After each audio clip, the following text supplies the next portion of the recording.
A number of years ago at an Easter Mass, there were some women who were to take their final vows to become nuns. And the presiding bishop noticed two rabbis enter the church just before Mass began.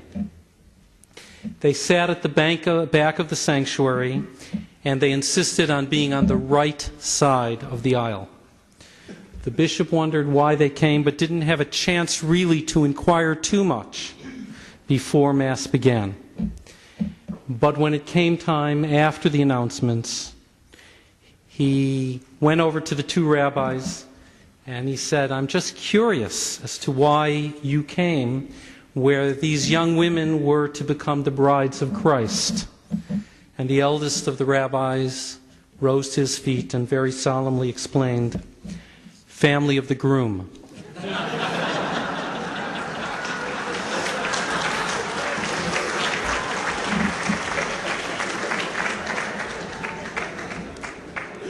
I want to thank Josette, who has lived with me as I've been thinking through some of the issues about this presentation for some time, even as we celebrated our 40th anniversary last Sunday.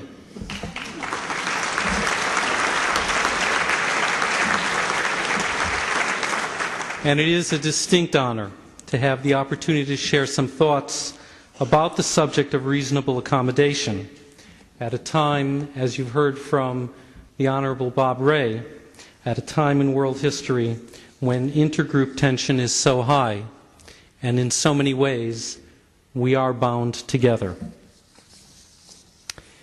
It was happening all over Western Europe and North America. Governments such as England, Holland, France, Germany, the United States, and even Canada were facing questions about the integration of a minority religion into the majority society. Would members of this heretofore outside group become loyal citizens? Should they be allowed to serve in the armed forces? What aspects of their religion were acceptable in a modern society? What about their laws of family life? Some dressed differently. Could members of this group wear traditional clothing in public? Once allowed to vote, and when elected or appointed to Parliament, would they be allowed to take an oath of office on their Holy Scripture? As these questions surfaced in the 18th and 19th century, they were new. Jews were the group in question. In 1807, Napoleon convened an assembly of notables to consider 12 questions related to the role of a religious minority in a modern nation-state. These were the questions. Is it lawful for Jews to have more than one wife? Is divorce allowed by the Jewish religion? Is divorce valid, although pronounced not by courts of justice, but by virtue of laws in contradiction to the French Code?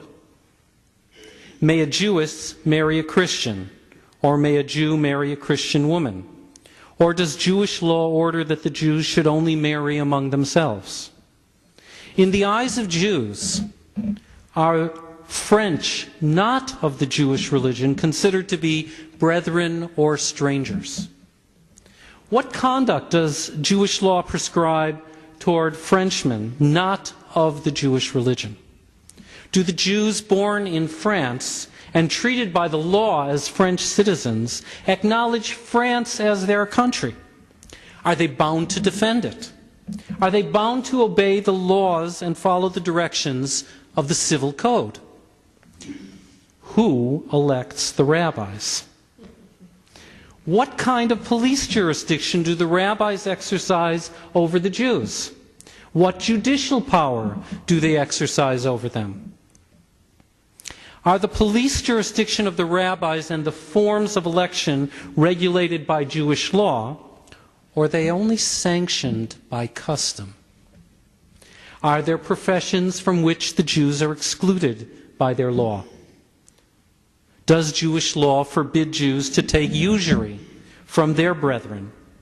Does it forbid or allow usury in dealings with strangers?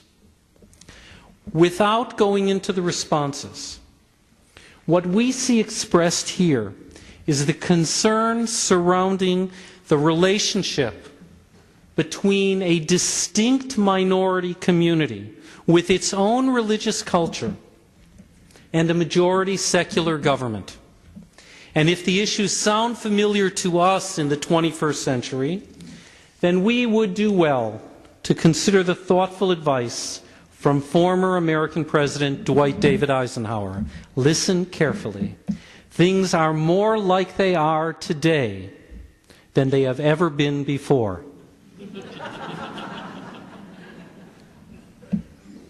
So how far should religion, freedom of religion, and a commitment to a multicultural society extend? To folk dances, folk songs, and ethnic foods? You know the answer. That's easy, right? To the various patterns of prayer in different places of worship? Also seems to be pretty easy. What if the church, synagogue, temple, mosque has a federally granted tax-exempt status? What about religious schools that teach the value of in-marriage? To the sermon, should we be concerned about the sermon topics of ministers, rabbis, priests, and imams? What if the sermon opposes a particular governmental policy? Say about abortion, the definition of marriage, or the failure of a budget to address child poverty. How far should it extend? To validate the legal decisions of a Jewish Beit Din, a Catholic canon law court, or an Islamic Sharia court? To refuse medical treatment for blood transfusion? Or to refuse to remove life support systems? Should it extend to the police and the Mounties or soldiers who, for religious reasons, want to wear beards, turbans, or skull caps, or carry kirpan daggers? Should it extend to the building of mosques above the heights of neighboring buildings? Or to allow kosher slaughter? To prohibit photographs for driver's licenses? Or to wear niqabs or burqas in classrooms, when voting, in public? Is religious distinctiveness and cultural difference good or problematic? Should we be drawing lines? And if so, what and where should they be? I want to offer tonight a theological perspective on what Rabbi Jonathan Sacks has called the dignity of difference, as a suggestive model for a political model for Canadian society. But first, I have to perform an exorcism.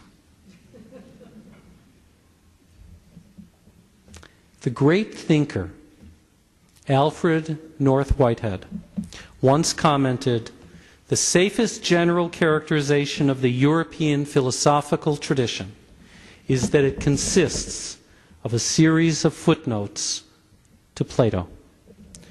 Plato spoke of universal ideals as true and thought that the multiple particularities of the world in which we live were imperfections, sources of error that gave rise to parochialism and to prejudice. From Plato to the present, the universal ideal has been embraced throughout the religious, political, and philosophical tradition of Western society as the most desirable way to see the universe, to worship God, and to structure society. The time has come to exorcise the ghost of Plato. Because the cultural paradigm that has guided Western civilization is that we progress from the particular to the universal in a quest for truth. And it has been argued that the best form of religion, of ethics, or of government applies to everyone. This quest for unity, for oneness, has brought us many benefits. The ideal of equality has brought dignity and opportunity to millions, giving us modern conceptions of equality of citizenship, universal rights, individual freedoms. However, as Isaiah Berlin has pointed out, the monist quest for the ideal has also led to expressions of totalism that have not been able to make peace with difference. Looking at 5 universalistic cultures for a moment, ancient Greece and Rome, medieval Christianity and Islam, and the secularism of the Enlightenment, we see that these great civilizations and intellectual movements, which were both secular and religious, swept away local customs, brushed away traditions, pushed off different ways of doing things. They sought to diminish or even to extinguish cultural diversity. And in their wake, they brought great suffering to many people, including mine. The latest manifestation of the pursuit of the universal ideal is global capitalism, driven by the economic market, multinational corporations, and the media, which collectively know no borders. It has given us enhanced news from around the world, the ability to travel to places we only read about in books, financial opportunities beyond imagination, and truly international culture. I buy used books from Europe online. I can pick up cheese from Israel at a local supermarket and kosher wine from Argentina at the LCBO. Judaism is positively disposed toward a market economy, seeing it as the best way to harness human creativity, to drive and develop personal independence and dignity. My tradition has come to recognize that freedom and autonomy are essential to human happiness. But we also know that the faster the market moves, the more it gives rise to inequities, to social transformation, and to a loss of local community. In place of a vision of the common good, we have increased the commodification of life. Now, you can go and hire a personal assistant for almost everything. These changes have also added to personal and social anxiety and to a loss of moral responsibility. The new global world may be flat, but it is also much more complex than in the past. We live in a world that more and more of us understand less and less, and we lack the capacity to control it.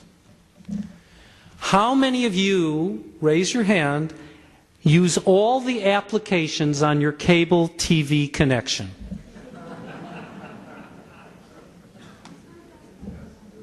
Do you even know how they work? A few months ago, Margaret Wente wrote about the array of electronic equipment embedded in her oven, much of which she doesn't even know what it's for. The food chain is so complex that few of us know how what we ate tonight arrived at our tables. And the exquisitely sensitive interrelationships in the natural environment are beyond our common sense understanding. Volcanoes in Icelandic glaciers interfere with travel at the other end of the world. An oil spill in the Gulf will affect gas prices and assuredly the availability of fish for the foreseeable future. What we have gained from McWorld has come with a price. Global phenomena undermine our sense of moral responsibility. It's not clear who does what to whom. When individuals with explosives in shoes or underwear can wreak havoc on international travel, or when multinational corporations can make decisions involving billions and billions of dollars, the environment and the financial future of so many people at the stroke of a keyboard. We no longer have clarity about who is the author of events, and as a consequence, many people in this room and outside feel powerless, alienated, or angry. Biblical monotheism conceived of a global God, one transcending place and nation. The prophets imagined a human moral community and dreamed of a world of justice and peace. But the Bible comes at this idea of unity from a different perspective than Plato and the disciples of his disciples. Martin Buber, in his lecture Plato and Isaiah, points to a contrast between the Platonic ideal of eternal, universal truths and the prophetic call for justice in the particular situation of the individual, the family, and the community. And you all know that the narrative of Genesis begins with the universal, with creation and with Noah, but shifts to the particular saga of one family. Rabbi Sachs contends that this gives biblical ethics a different character from philosophical ethics. Philosophical ethics, true to those Platonic origins, focuses on what we have in common: rationality, emotion, or pleasure and pain. But duty, obligation, sympathy, solidarity, these we share by virtue of our common humanity. Biblical morality is more complex, emphasizing a double nature to our moral situation. I'm going to say something that for rabbis may be a little risky. There are two covenants, but they're not the covenants you're thinking of. There are two covenants mentioned in Genesis. Covenant, or brit, is a key part of biblical thought. It's an expression of love and of law, of action and affection, of treaty and of trust.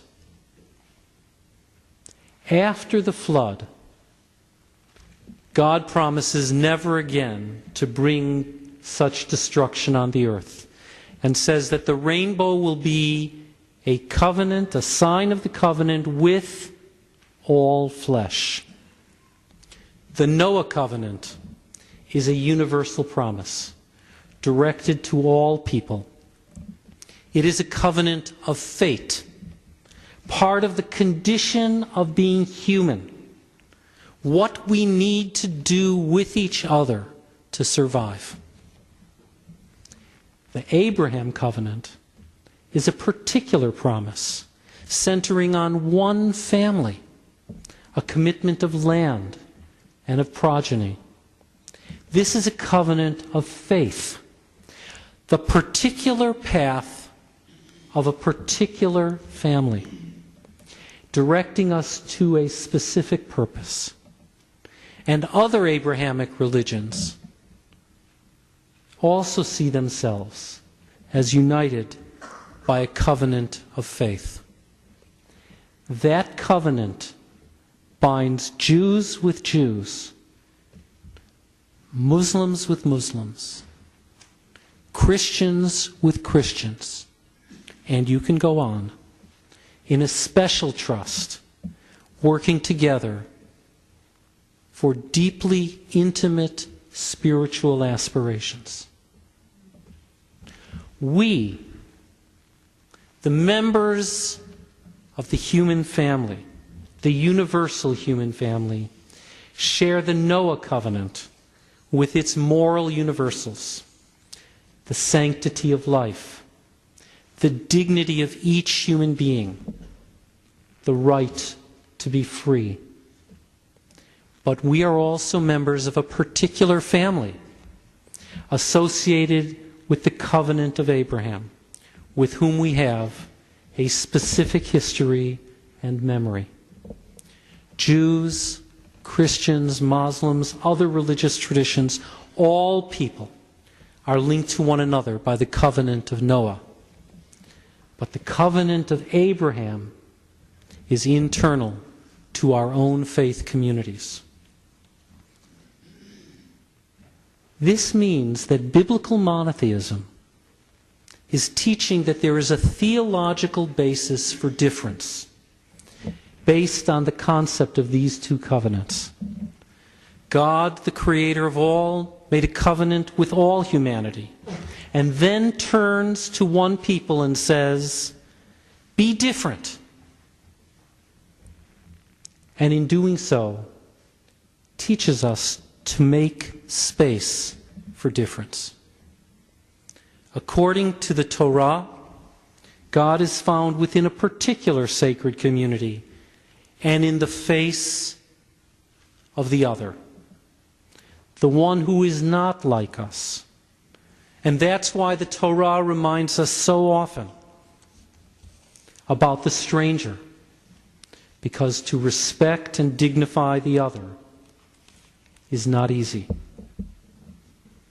In the terminology of the philosopher Emmanuel Levinas, we are called to see the visage of the other, and as a result to act with a full sense of moral responsibility to that other person who may be different from us.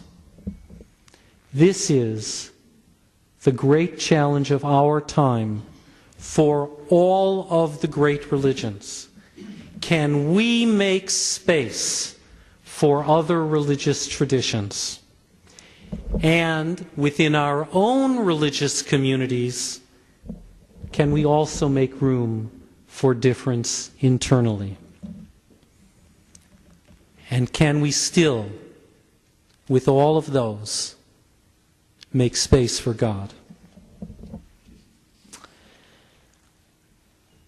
I'm reminded of a Bible teacher who challenged her children to take time on Sunday afternoon to write a letter to God. And they were to bring back their letter the following Sunday. One little boy wrote, "Dear God, we had a good time at church today. Wish you could have been here."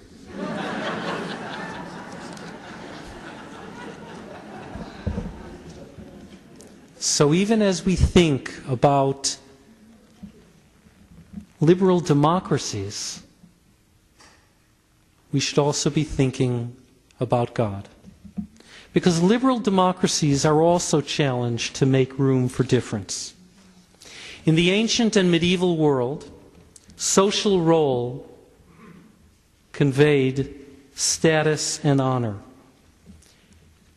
With the collapse of those societies, with their emphasis on distinctive recognition, there was the gradual development of the notion of the common dignity of all individuals.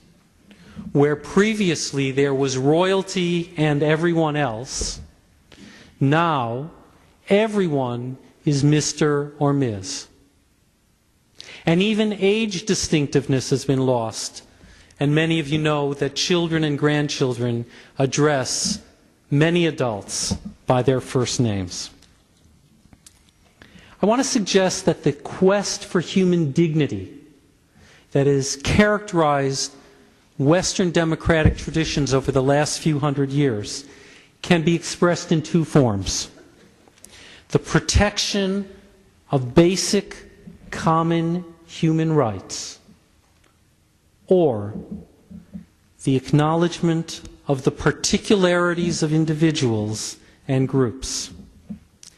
Let's call the first the politics of equality, and the second the politics of recognition or difference.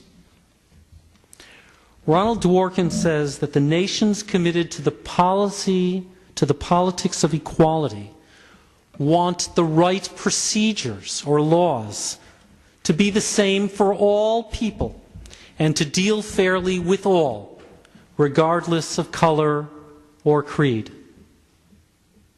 So that it doesn't matter what you look like or what you believe, the clerk in front of you at the Ministry of Transportation can mess each of you up equally.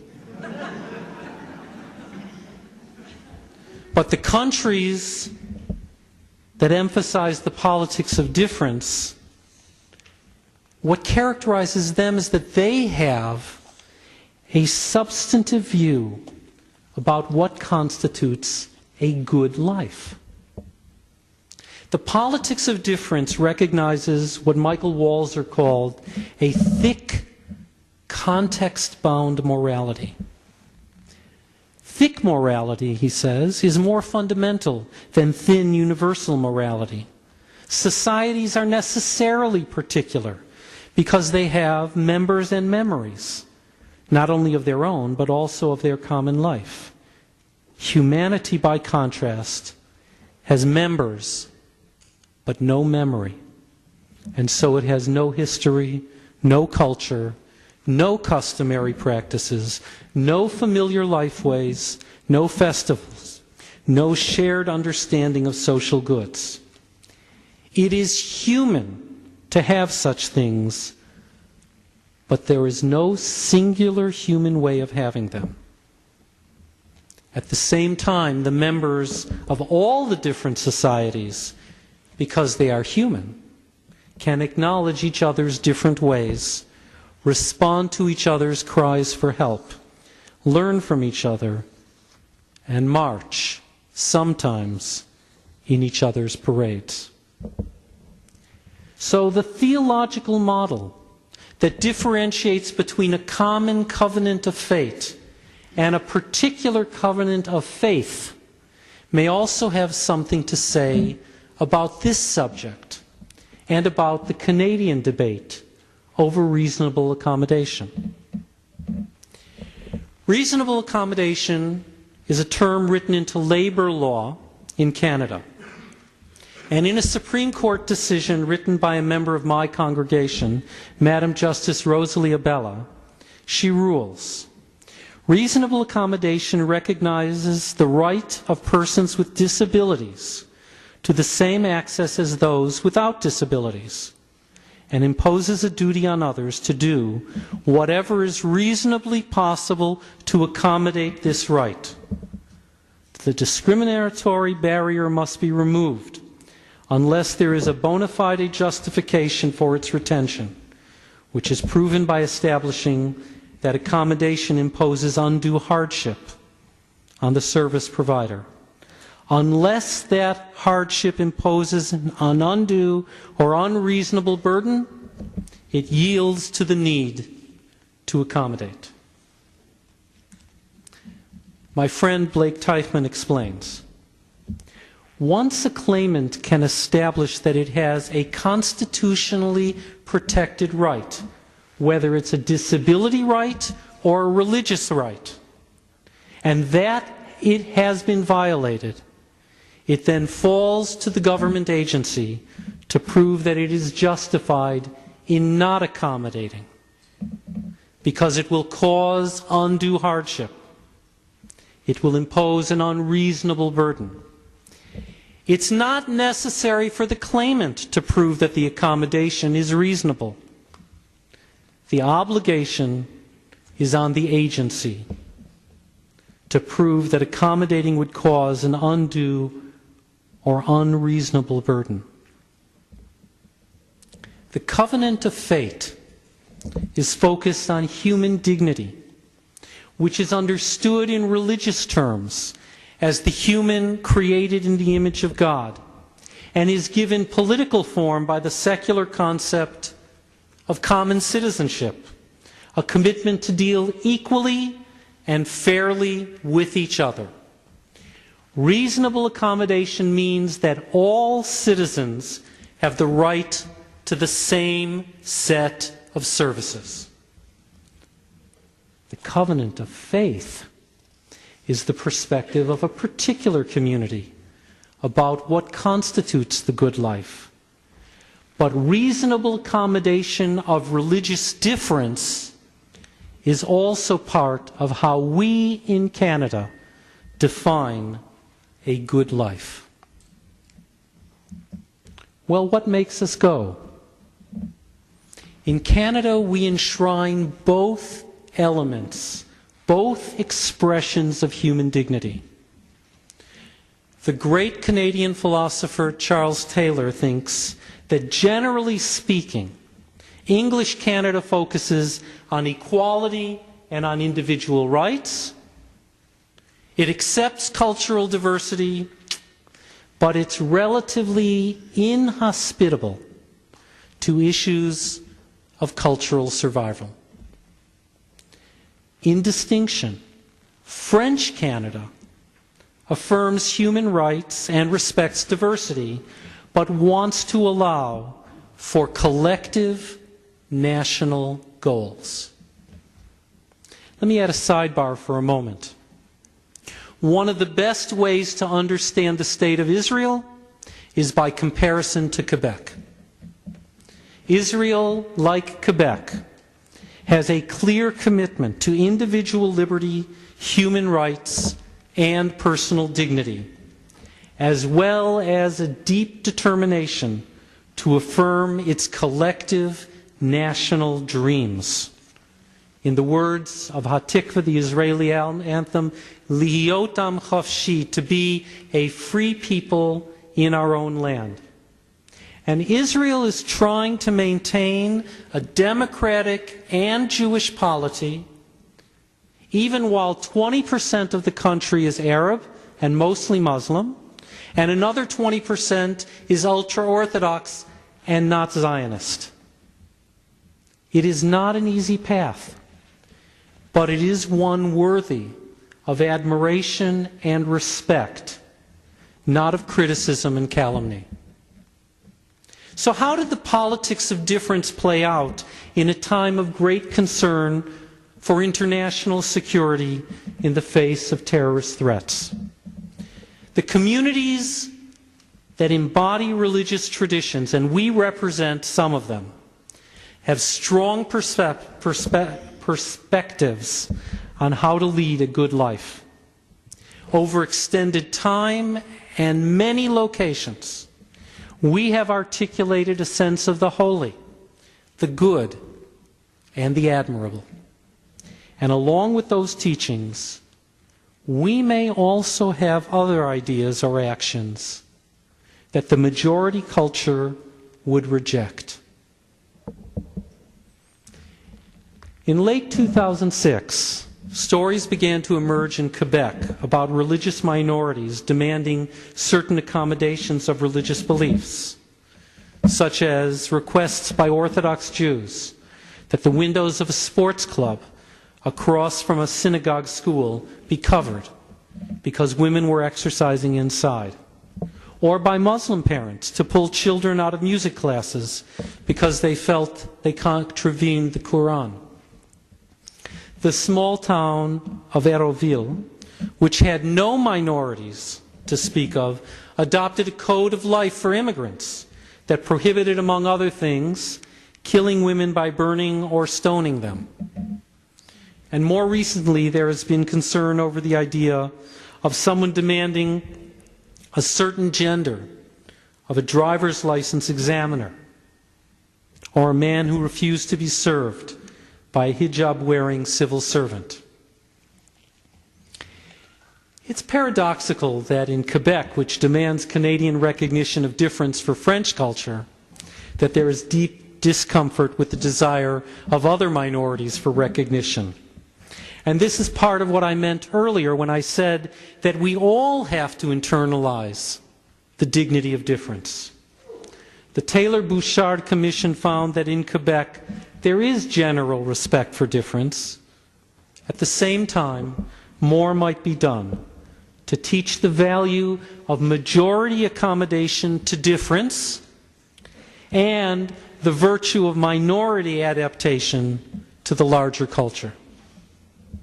Concerns about personal safety, community security, and the status of women in modern society have led to legislative proposals in Quebec and some European countries to outlaw the full head covering that some Muslim women wear.